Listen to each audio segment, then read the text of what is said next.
2025 में भारत के विकास का अभूतपूर्व रोड मैप।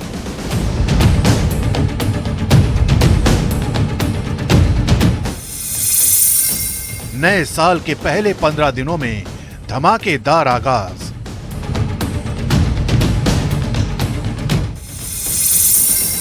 आत्मनिर्भर भारत की दिशा में लगातार बढ़ते कदम।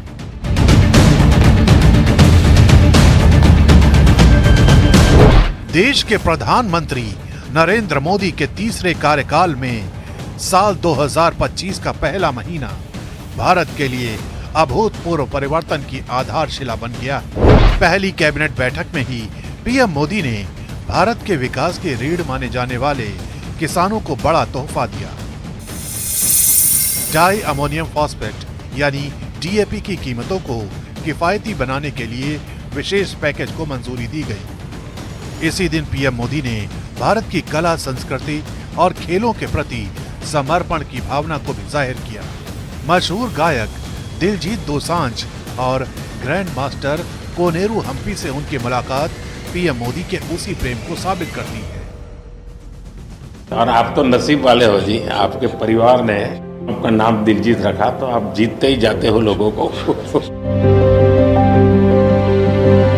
हम पढ़ते थे, मतलब ये लिखा हुआ सब जगह और खुद कि मेरा भारत महान, लेकिन मेरा भारत महान मैंने इस टूर में एक्चुअल जाना सर। जब मैं भारत घूमा ना जी पूरा, तो मेरे को पता चला ये क्यों कहते हैं मेरा भारत महान। 3 जनवरी को दिल्ली में पीएम मोदी ने गरीब परिवारों के लिए 1675 फ्लैट सौंपे। 3 जनवरी को ही 600 करोड़ रुपए के 3 नए शैक्षणिक प्रोजेक्ट की आधारशिला रखी गई। ग्रामीण भारत और तकनीकी प्रगति के लिए जीआई प्रमाणित गांवों के उत्पादों को प्रोत्साहन दिया गया। माइक्रोसॉफ्ट के सीईओ सत्या नडेला के साथ बातचीत में आर्टिफिशियल इंटेलिजेंस के इंफ्रास्ट्रक्चर पर $3 अरब के निवेश की घोषणा की गई। 5 जनवरी को साहिबाबाद से अशोकनगर तक नमो भारत ट्रेन कॉरिडोर का उद्घाटन किया गया। साथ ही आंध्र प्रदेश में बल्क ड्रग पार्क और ग्रीन हाइड्रोजन हब जैसी परियोजनाओं से भारत को औद्योगिक शक्ति बनाने की दिशा में बड़ा कदम उठाया गया। 9 जनवरी को जीनोम इंडिया प्रोजेक्ट का उद्घाटन किया गया, जो भारतीयों की आनुवंशिक विविधता का मानचित्र तैयार करेगा। इसी दिन प्रवासी भारतीय दिवस पर भुवनेश्वर में भारतीय समुदाय के योगदान का जश्न मनाया गया। 12 जनवरी को राष्ट्रीय युवा दिवस और विवेकानंद जयंती के मौके पर पीएम मोदी ने विकसित भारत यंग लीडर्स डायलॉग में हिस्सा लिया। इस आयोजन ने युवाओं को सशक्त बनाने के लिए सरकार की प्रतिबद्धता को नई शक्ति दी। 13 जनवरी को जम्मू कश्मीर में सोनमर्ग टनल का उद्घाटन किया गया, जिससे कनेक्टिविटी में सुधार हुआ, पर्यटन को बढ़ावा मिला और राष्ट्रीय सुरक्षा की ताकत में इजाफा हुआ।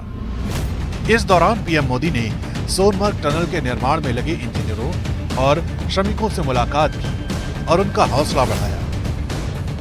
मुझे सोनमर्ग टनल देश को, आपको सौंपने का मौका मिला है। भारत की सांस्कृतिक परंपराओं को नई ऊर्जा देने के लिए उन्होंने लोहड़ी, पोंगल और मकर संक्रांति के त्योहारों में अलग अलग समुदायों के साथ मिलकर भारत की सांस्कृतिक एकता को और सशक्त बनाया। 15 जनवरी भारतीय नौसेना को 2 नए अत्याधुनिक युद्धपोत और एक सबमरीन सौंपी गई। 16 जनवरी को अमेरिका, रूस और चीन के बाद भारत चौथा देश बन गया है, जिसने पृथ्वी की कक्षा में 2 उपग्रहों की सफलतापूर्वक डॉकिंग की। यानी देश के प्रधानमंत्री नरेंद्र मोदी की अगुवाई में 2025 के ये पहले 15 दिन भारत के लिए अभूतपूर्व परिवर्तन और प्रगति के गवाह बने हैं।